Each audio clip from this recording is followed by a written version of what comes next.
নমস্কাৰ বন্ধু বান্ধৱীসকল, আপোনালোক সকলোকে স্বাগত জনাইছোঁ। মই প্ৰতীক্ষাই SP নিউজ আছামিজৰ অন্য এটি নতুন ভিডিঅ'লৈ আপোনালোকৰ বাবে লৈ আহিছোঁ পুনৰ এটি নতুন ভিডিঅ'টো সকলোৱে আদৰি ল'ব বুলি আশা কৰিছোঁ। কণ্ঠশিল্পী কৃষ্ণমণি নাথে কয় যে মই বহুত বেছি দুখ পাইছোঁ অন্তৰত। এনেকৈ যে কেতিয়াবা কাৰোবালৈ মনত পৰি কান্দি উঠিব লাগিব সেয়া সপোনতো ভবা নাছিলোঁ।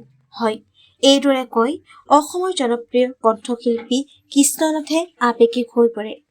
কাৰ কথা কৈ কিয় তেওঁ এইদৰে আৱেগিক হৈ পৰিল সকলো জানিবৰ বাবে আপোনালোকে ভিডিঅ'টো অকণো স্কিপ নকৰাকৈ শেষলৈকে চাই থাকিব, তেতিয়াহে জানিব পাৰিব। এটা সময়ত তেওঁৰ সৈতে হাজাৰ হাজাৰ গীত গাই দৰ্শকৰ মন মুহি আহিছিল। হঠাতে তেওঁ নোহোৱাত কণ্ঠশিল্পীগৰাকী আৱেগিক হৈ পৰে। সেই সময়ত দুয়ো মিলি গীতৰ শৰাই আগবঢ়াই দিলে অসমবাসীৰ ৰাইজলৈ। হয়, প্ৰয়াত অসমৰ জনপ্ৰিয় কণ্ঠশিল্পী ভিতালী দাসৰ জীয়ৰী কমলিকাৰ কণ্ঠত সেই একেই কণ্ঠগীত শুনি জনপ্ৰিয় কণ্ঠশিল্পী কৃষ্ণমণি নাথ দুখত ভাগি পৰে আৰু তেওঁ কয় যে মই বহুত বেছি দুখ পাইছোঁ অন্তৰত। সেই কমলিকাৰ কণ্ঠত মই ভিতালী দাসৰ মাত শুনা পাইছোঁ।